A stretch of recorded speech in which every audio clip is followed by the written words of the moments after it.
Hello, bienvenue dans cette nouvelle vidéo. Alors aujourd'hui, ça va être la suite de la vidéo précédente que j'ai mis avec mon frère, qui était l'interview sur le stock vidéo, le stock illustration, si on en a un petit peu parlé. Donc aujourd'hui, on va essayer de parler d'un truc un petit peu plus global, qui sont les revenus passifs. J'en ai un petit peu parlé du coup dans la vidéo d'avant, et là, j'avais pas encore envie de faire une vidéo trop particulière sur le stock d'illustration. Du coup, avant, je vais vous parler quand même des revenus passifs parce que je me suis aussi rendu compte que tout le monde ne connaissait pas et tout le monde ne savait pas ce que c'était. Donc, pour vous faire un petit résumé, qu'est-ce qu'un revenu passif? Du coup, c'est parti, on va parler de ça aujourd'hui.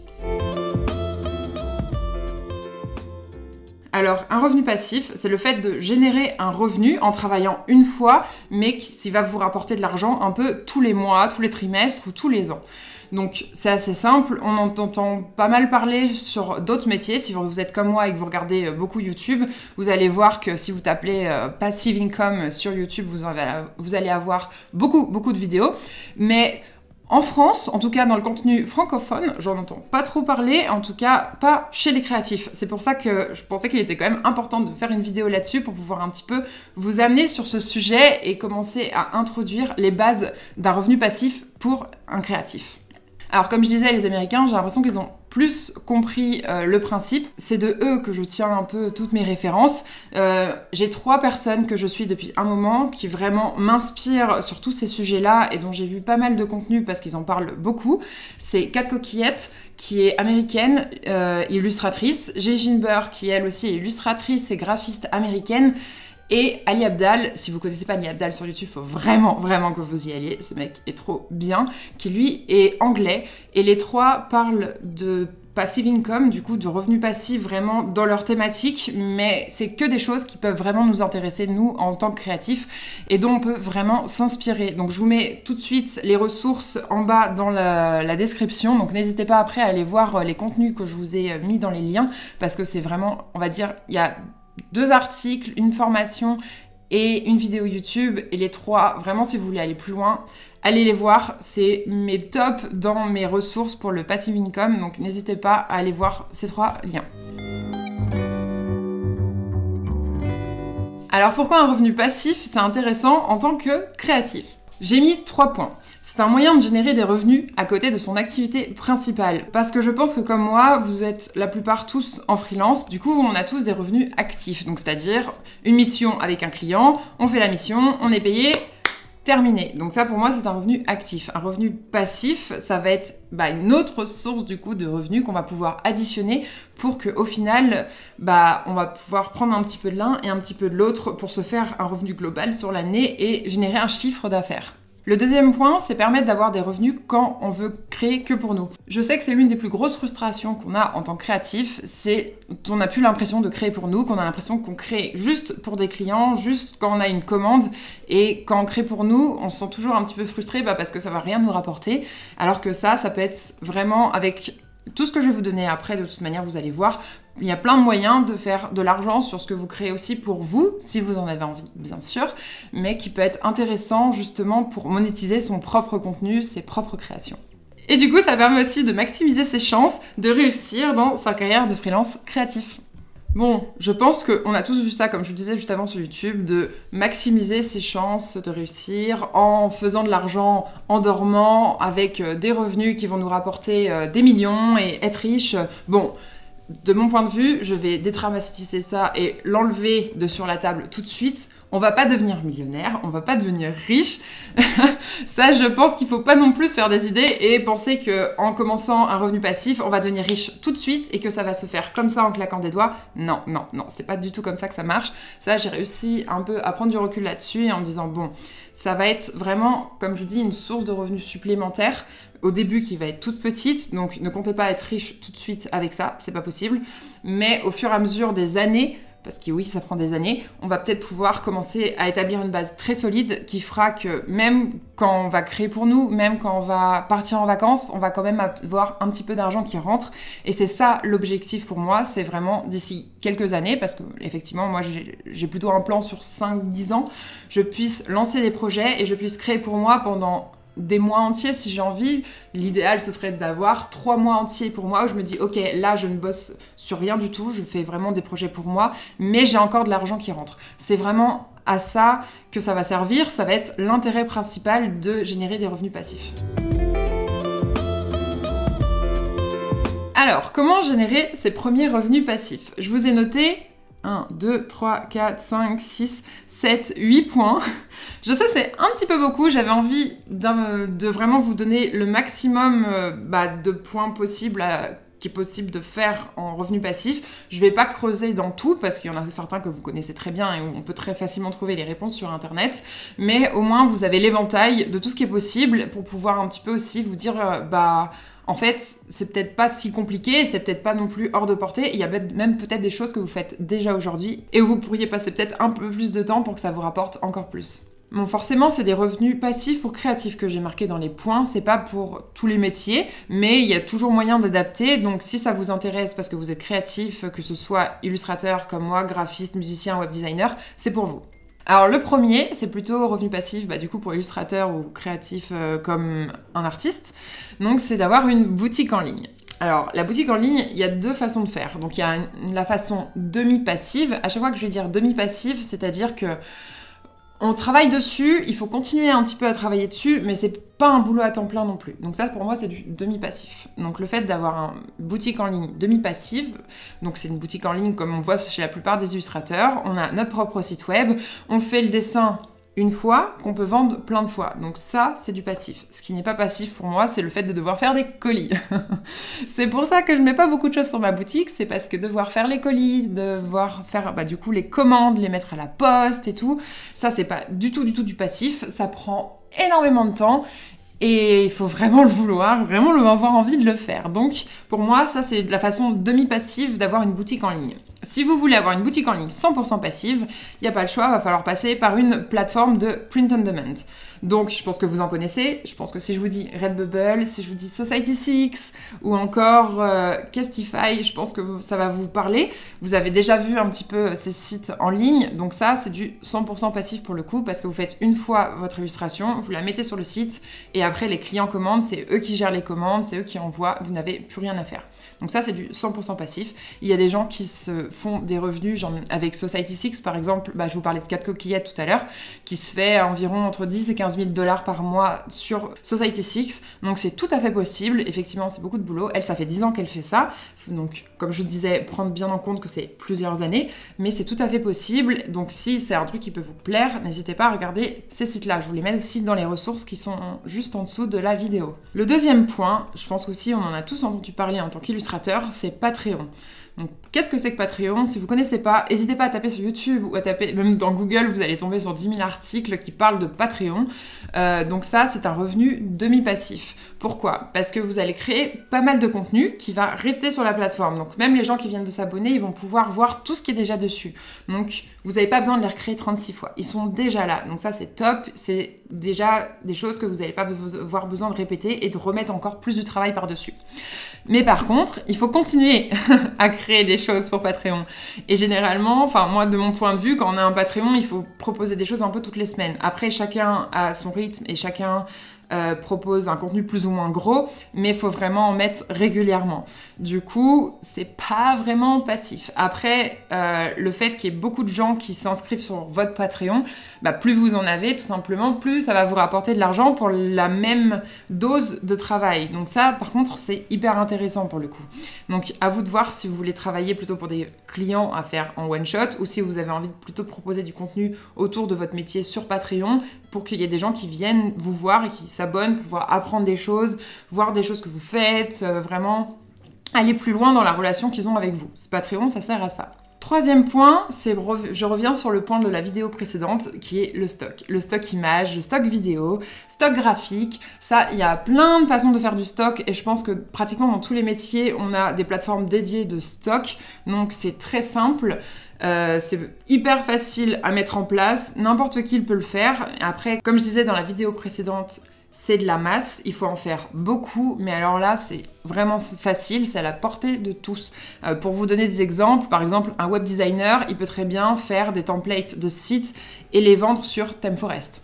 Un graphiste, il peut faire des logos, des icônes, des mock-ups et de les mises en page sur PowerPoint ou je ne sais quoi, ça se vend très bien, et les vendre sur Graphic River. En tant qu'illustratrice, ça j'en parlerai dans la prochaine vidéo plus en détail, on peut très bien faire du coup pas mal d'illustrations un peu plus ou moins corporate ou éditoriales et les vendre aussi sur Gravicraver. Je donne des sites comme ça, mais il y en a beaucoup plus. Et en dernier, si vous êtes musicien, vous pouvez très bien faire des musiques courtes, des jingles ou des petits spots de pub avec des musiques un peu sympas que vous créez et les vendre sur Audio Jingle. Ça, il n'y a aucun problème. Comme je vous disais, pratiquement tous les métiers ont leur plateforme de stock dédiée. Donc n'hésitez pas à aller fouiller un petit peu et à les regarder aussi. Et comme je vous disais, c'est de la masse. Donc ça, plus vous en ferez, du coup vous créez pour vous, plus vous en mettez et plus potentiellement ça va vous rapporter de l'argent. Il faut savoir qu'environ, moi je regarde beaucoup sur Adobe Stock. C'est pas beaucoup quand c'est vendu en une fois, c'est à peu près 1,50 $. Mais quand on voit que les top sellers de la semaine en vendent entre 10 et 25 000 la semaine, je vous laisse faire le calcul, mais ça peut être très intéressant. Donc je dis pas que je vais en faire 25 000, mais ça peut être une très bonne source de revenus passifs et facile à faire pour le coup. Quatrième point, vous allez rigoler, mais YouTube, c'est un très bon canal de revenus passifs, c'en est un. Ok, c'est très compliqué, c'est très long, je pense que c'est l'un des plus difficiles à faire parce que ça prend beaucoup de temps pour pas grand chose, mais au final, si vous arrivez à vraiment construire une communauté, à construire une chaîne intéressante qui soit vraiment vous et où les gens ils s'abonnent, au bout d'un moment, vous pouvez très bien faire partie du programme d'affiliation de YouTube et du coup d'être monétisé et de pouvoir gagner un petit peu d'argent avec vos vidéos. Bon, vous n'allez pas gagner de millions non plus, ça va être 100 € par-ci, 200 € par-là. Je crois que c'est aux environs de 10 000 abonnés, c'est à peu près dans ces prix-là si je dis pas de bêtises, mais plus loin encore que la monétisation de YouTube, ça va pouvoir vous apporter des opportunités d'affiliation, de sponsoring de la part de marques, de la part d'entreprises qui vont vous rapporter encore un revenu par-dessus les vidéos YouTube parce qu'ils peuvent très bien vous sponsoriser une vidéo. Et du coup, ça devient intéressant de commencer une chaîne et de vraiment s'y mettre à fond. Cinquième point, donner des cours en ligne. Alors, donner des cours en ligne en tant qu'illustrateur, j'ai envie de dire c'est facile, et en même temps c'est pas facile. À vous de trouver un point de vue sur de quoi vous voulez parler exactement, mais alors c'est pas non plus impossible, c'est plutôt même facile à mettre en place parce que vous avez plein de plateformes qui vous permettent de le faire. Donc, comme je disais dans le premier point, il y a deux options. Vous avez un passif à 100% avec ce point-là. Donc, par exemple, en vous inscrivant sur Skillshare, sur Domestika, sur Teachable, c'est des plateformes qui sont faites pour ça. Donc, vous faites votre cours, vous le mettez sur la plateforme et vous n'avez plus rien à faire. Il faut le mettre de temps en temps sur LinkedIn, Facebook et Instagram, histoire de faire un peu de promo. Mais c'est tout. Une fois qu'il est mis, que vous avez fini de faire tout votre cours, il est dessus. Et là, pour le coup, je ne savais pas, mais Skillshare, c'est plutôt un très bon revenu passif. Je connais pas exactement les taux, j'en parlerai à un autre moment si ça vous intéresse, mais ça peut être hyper intéressant si vous aimez bien enseigner de faire des cours sur ces plateformes-là qui sont du coup 100% passives. Et après, il y a l'option semi-passive, c'est de le mettre sur votre propre site web ou de vendre des styles de PDF comme pourraient faire pas mal de coachs qui sont un petit peu des e-books tout simplement. Donc avec un point ou un autre, ça peut être des mini-formations, des mini-cours en forme de e-book que vous pouvez très bien vendre sur votre site avec un lien téléchargeable une fois qu'on a payé. Donc c'est pas très compliqué à mettre en place. Et après, c'est comme le reste, il suffit de le promouvoir un peu de temps en temps et plus vous en vendrez, plus vous gagnerez de l'argent passivement puisqu'une fois que vous avez écrit le e-book, vous n'avez pas besoin de le réécrire une deuxième fois. Il faut le mettre à jour de temps en temps. Mais si vous le mettez à jour une fois par an, je pense que ça suffit largement. Ça dépend du sujet, bien sûr. Mais ça peut être un très très bon moyen du coup de générer un revenu passif avec des cours. Ensuite, il y a le marketing d'affiliation. Alors, je sais que la première fois que j'entendais marketing d'affiliation, je pensais tout de suite aux blogueuses mode qui disaient « Regardez, j'ai un petit code promo de 10% chez Zara, donc n'hésitez pas à passer par le lien et moi je gagne un petit quelque chose. » Et puis voilà, donc non. Il n'y a pas que les marques de mode qui font de l'affiliation, il y a plein de marques différentes, il y a plein de plateformes, il y a plein de logiciels. Et l'affiliation, avant vraiment de mettre ma tête dedans et de vraiment m'y intéresser, je pensais que c'était vraiment pour les personnes qui avaient 50 000 abonnés, 100 000 abonnés sur les réseaux sociaux et que sinon ça marcherait pas du tout parce que personne n'avait cliqué sur le lien. Mais il s'avère que c'est pas forcément vrai. Pour vous donner juste un exemple, l'année dernière, j'ai fait une vidéo sponsorisée avec un lien d'affiliation. Et cette vidéo YouTube, sur l'année, m'a rapporté à peu près 800 €. Ce qui est pas mauvais du tout. En sachant que sur YouTube, j'ai moins de cas. Donc en vrai, il n'y a pas non plus 36 000 personnes qui regardent, mais à chaque fois que quelqu'un cliquait sur le lien d'affiliation et s'abonnait, moi je gagnais environ 10 €. Donc ce qui est plutôt très intéressant. Et quand j'ai vu que j'avais gagné 800 € sur l'année en faisant le calcul, je me suis dit qu'en fait, c'était peut-être pas mal et que peut-être que j'allais en faire un petit peu plus, que ce soit avec la même entreprise ou avec une autre. Si on accumule, parce que c'est très facile d'accumuler des liens d'affiliation, hein, justement je parlais des blogueuses mode qui en accumulent 10, 15 sans problème, bah je vous laisse faire le calcul, ça peut vraiment faire un revenu facile, passif, et pas besoin d'avoir, comme je disais, 50 000 abonnés sur les réseaux sociaux. Vous pouvez en avoir beaucoup moins. Si vous arrivez à négocier, n'hésitez pas à envoyer des mails et à proposer aux marques qui vous intéressent et qui se raccrochent à vos sujets. Franchement, ça peut être toujours un bon moyen de commencer à faire son petit commercial et justement à essayer de monétiser son contenu. Et j'ai vu aussi sur un article que Instagram allait bientôt commencer à faire de l'affiliation. Donc je sais pas exactement comment, mais d'après ce que j'ai compris et comment moi je pourrais le transposer à notre métier, c'est qu'on va bientôt pouvoir faire de l'affiliation, nous, vers d'autres personnes. Donc ça veut dire donner des liens à travers les boutiques Instagram. Donc si vous êtes illustrateur et que vous avez une boutique en ligne, bah, vous allez pouvoir créer des liens d'affiliation pour que les gens parlent de votre boutique et donnent des codes promotionnels. Du coup, qui va forcément vous générer plus de ventes. Vous pourrez donner un pourcentage de la vente à la personne qui vous aura promu, mais ça peut être très très intéressant si vous cherchez à agrandir votre boutique et faire plus de ventes. Donc à voir, à creuser, c'est un article que j'ai lu là-dessus d'un communiqué d'Instagram, mais bon, c'est pas sorti et je pense que ça va pas sortir tout de suite en France, donc on verra ça un petit peu plus tard, mais ça peut être un truc à garder sous le coude. Un point que l'on connaît tous, en tout cas en tant qu'illustrateur ou graphiste, c'est l'édition. L'édition, c'est un revenu passif. Du moment que vous gagnez des royalties, c'est un revenu passif. Donc, écrire un livre, illustrer un bouquin, tout ça, c'est du revenu passif. Une fois que vous l'avez fait, ce bouquin qu'il a été mis en vente, vous gagnez des royalties. Donc, c'est un revenu passif qui est très honorable, très bien. Je trouve que c'est pas le plus simple parce que forcément, il faut trouver une maison d'édition, que ce soit votre livre ou quelque chose pour illustrer, il faut quand même pouvoir arriver sur un projet. Ça prend du temps, c'est pas très bien payé au départ, mais si après votre bouquin marche bien, et il peut marcher pendant des années, donc plus intéressant effectivement que l'affiliation ou des choses comme ça qui marchent pas non plus pendant des années. Là, au moins, vous êtes sûr de gagner des royalties sur, je crois que c'est pas tous les mois, je connais pas trop bien l'édition, mais je crois que c'est une fois tous les 6 mois ou une fois tous les ans, de gagner un petit peu d'argent grâce à vos livres. Et ça, forcément, plus vous allez dans le temps, plus vous allez en faire si vous êtes vraiment dans l'édition, et plus vous allez gagner d'argent. Donc, plutôt intéressant, et pour le coup, c'est un revenu 100% passif. Et le dernier point, c'est un point dont j'ai entendu parler pas mal par Gigi Burke, je vous ai évoqué du coup dans l'intro, qui est la licence, mettre sur le contrat de licence son art, ses illustrations, sa musique, n'importe quoi, pendant une durée limitée, donc c'est des droits d'auteur avec un contrat défini. Ça peut être pendant 1 an, 2 ans, 3 ans, et pendant toute cette période, vous gagnez des royalties sur le produit, sur la musique que vous avez mis sous licence. Donc elle, dans l'exemple qu'elle donnait, pour que je vous donne un exemple concret quand même, c'est qu'elle fait beaucoup de motifs en illustration, et il y a des marques qui ne peuvent pas acheter le motif en soi, qui veulent juste l'avoir pour une collection. Donc du coup, elle le met sous licence pendant 6 mois ou 1 an. La marque l'utilise pour pouvoir imprimer, je crois qu'il y avait des tote bags, des petits pulls, des petits t-shirts avec ces motifs, ces illustrations. Et à la fin de la période, elle récupère du coup ces motifs. La marque n'a plus le droit de les employer. Mais par contre, sur tous les vêtements sur lesquels il y avait ces motifs, elle gagnait des royalties sur les ventes. Donc, c'est quelque chose à creuser un petit peu parce que comme je vous ai dit, je connais pas par cœur le sujet. De toute façon, comme j'ai dit, le lien est dans la description si vous voulez creuser un petit peu plus le point sur les licences. Mais n'hésitez pas à regarder parce que même pour la musique, les illustrations et tout, je sais que ça fonctionne pas mal. J'ai déjà vu des illustrateurs le faire.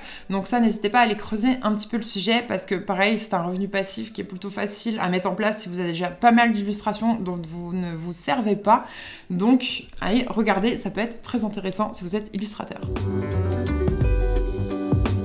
Mes conseils pour y arriver. Alors, là je vous ai donné beaucoup de pistes, même je sais pour moi ça fait beaucoup, je suis toujours entre qu'est-ce que je vais faire en premier, qu'est-ce que je peux développer vraiment sur la longueur, parce que comme je vous ai dit, c'est pas au début que ça va vous rapporter de l'argent, c'est pas au début que vous allez vraiment voir des résultats, il faut attendre au moins 6 mois, 1 an, 2 ans pour commencer à avoir des résultats un peu plus conséquents, donc c'est plus une prévoyance sur l'avenir.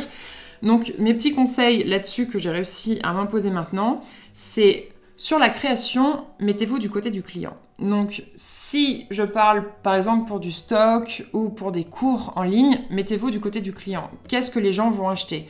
Que ce soit en cours ou en stock, effectivement.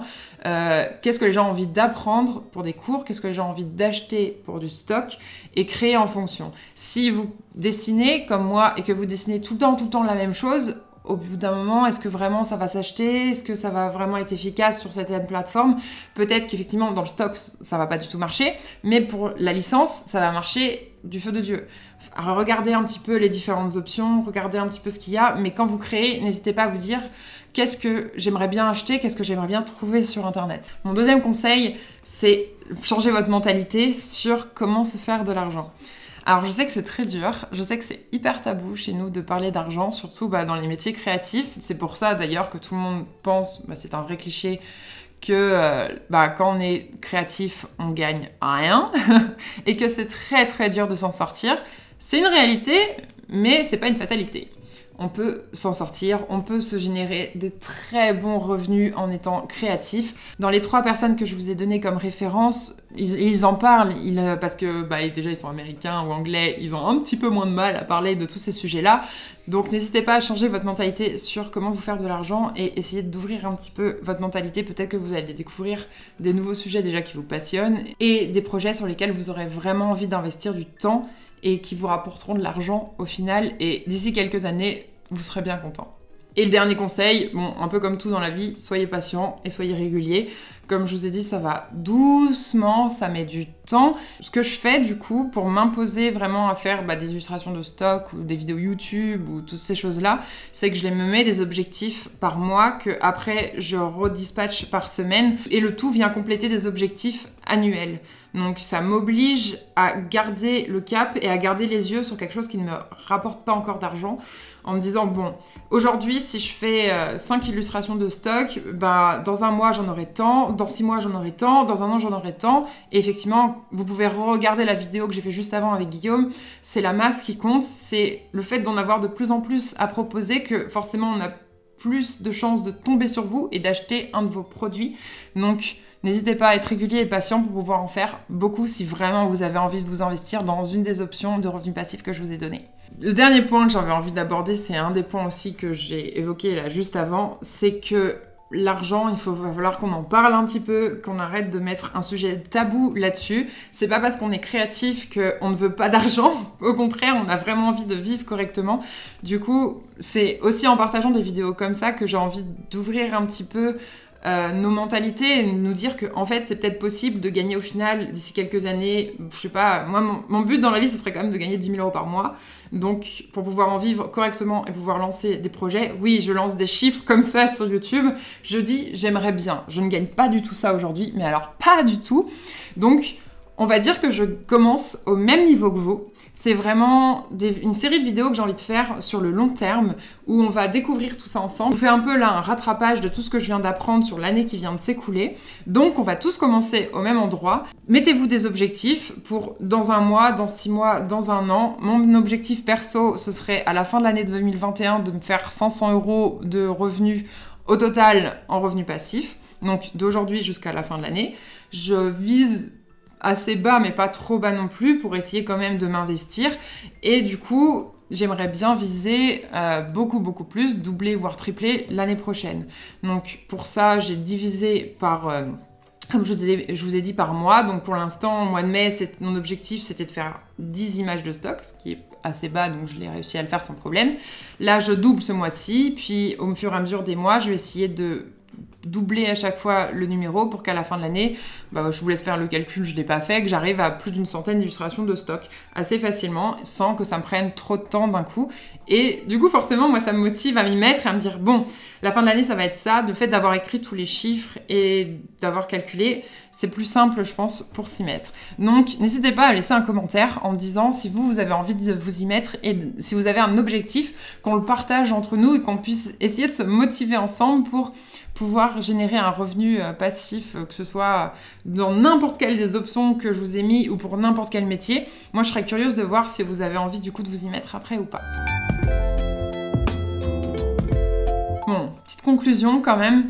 Tous ces revenus passifs que je vous ai présentés, bien sûr, ce ne sont pas les seuls. C'est ceux dans lesquels j'ai plus, on va dire, creusé pour moi, mon métier en tant qu'illustratrice, en tant que créatif. Mais n'hésitez pas à les regarder sur YouTube ou sur Internet. Vous allez trouver plein de contenus qui parlent de ça. Comme je vous ai dit en anglais, passive income.